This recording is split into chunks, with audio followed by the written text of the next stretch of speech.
तानाशाही नहीं चलेगी, नहीं चलेगी, नहीं चलेगी, तानाशाही नहीं चलेगी, नहीं चलेगी, नहीं चलेगी। काला कानून वापस लो, वापस लो, वापस लो। जय श्री राम, जय श्री राम, जय श्री राम, जय श्री राम। काला कानून वापस लो, वापस लो, वापस लो। तानाशाही नहीं चलेगी, नहीं चलेगी, नहीं चलेगी, तानाशाही नहीं चलेगी, नहीं चलेगी, नहीं चलेगी, तानाशाही नहीं चलेगी, नहीं चलेगी, नहीं चलेगी, तानाशाही नहीं चलेगी, नहीं चलेगी, नहीं चलेगी।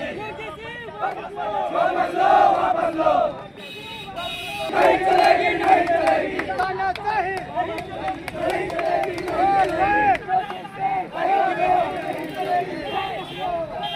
नहीं चलेगी, नहीं चलेगी, नहीं चलेगी, नहीं चलेगी, नहीं चलेगी। भारत छोड़ो, भारत छोड़ो,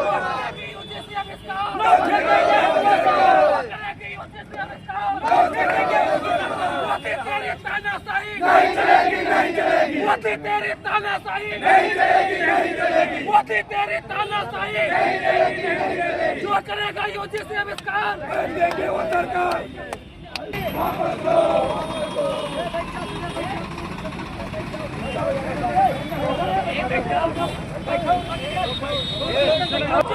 वापस लो, वापस लो, वापस लो। मोदी सरकार तानाशाही नहीं चलेगी, नहीं चलेगी, मोदी सरकार तानाशाही नहीं चलेगी, नहीं चलेगी, मोदी सरकार तानाशाही नहीं चलेगी, नहीं चलेगी। यूजीसी बिल वापस हो, वापस हो, वापस हो, यूजीसी बिल वापस हो, वापस हो, वापस हो, यूजीसी बिल वापस हो, वापस हो, वापस हो। जय श्री राम, जय श्री राम, जय श्री राम, जय श्री राम, जय श्री राम, जय श्री राम।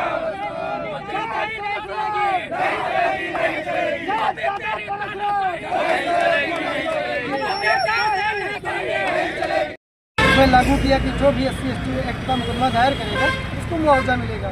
इसके परिणाम क्या हुए कि लगभग 7500 मुकदमे मध्य प्रदेश के अंदर दायर हुए, 8300 मुकदमे जो है राजस्थान के अंदर दायर हुए। ये पूरा लिखित डेटा है और इसी प्रकार से अगर देखा जाए तो पूरे भारत के अंदर लगभग 1 लाख से ऊपर मुकदमे SC/ST एक्ट के दर्ज हुए। और अगर उनकी मतलब समीक्षा सही ढंग से की जाए तो हमें ये देखने को मिलता है कि 95% के मुकदमे फर्जी हैं।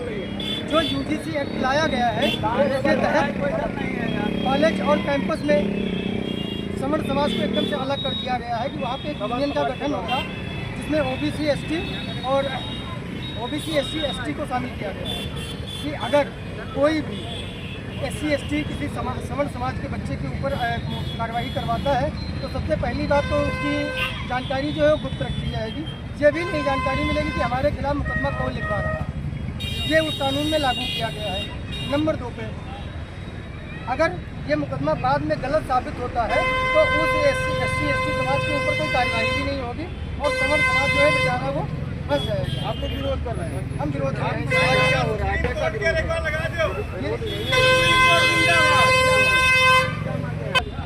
उसके बाद हम लोगों से ये बताया गया, उसके बाद ये बताया गया कि सरकार खतरे में है। उसके बाद हम लोगों को ये बताया गया इकोनॉमिक्स भारत की खतरे में। उसके बाद ये बताया गया कि संविधान खतरे में। आज हम क्या कहें कि मोदी सरकार खतरे में।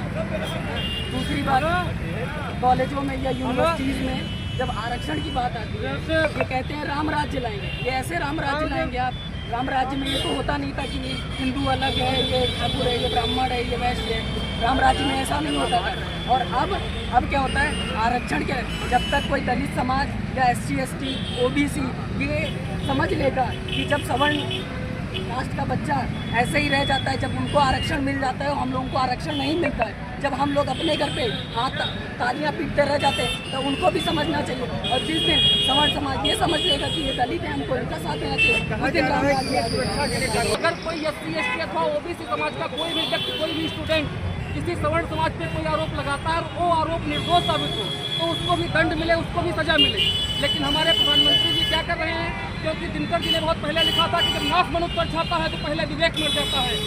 ये जो कर रहे हैं इससे इनको कोई फायदा होने वाला नहीं है, केवल होगा तो नुकसान होगा। हम लोग अगर सड़क पर आए तो कभी हम परशुराम बन के आएंगे, तो कभी चंद्रशेखर आजाद बन के आएंगे, तो कभी भगत सिंह बन के आएंगे, कभी मंगल पांडे बन के आएंगे। लेकिन जो कुछ हो रहा है ये सवर्ण समाज के लिए अच्छा नहीं होगा। अगर इसमें संशोधन नहीं हुआ तो हम लोग अभी चिंगारी फूटी, अभी अंगारे निकलेंगे। यूजीसी बिल वापस लो, यूजीसी बिल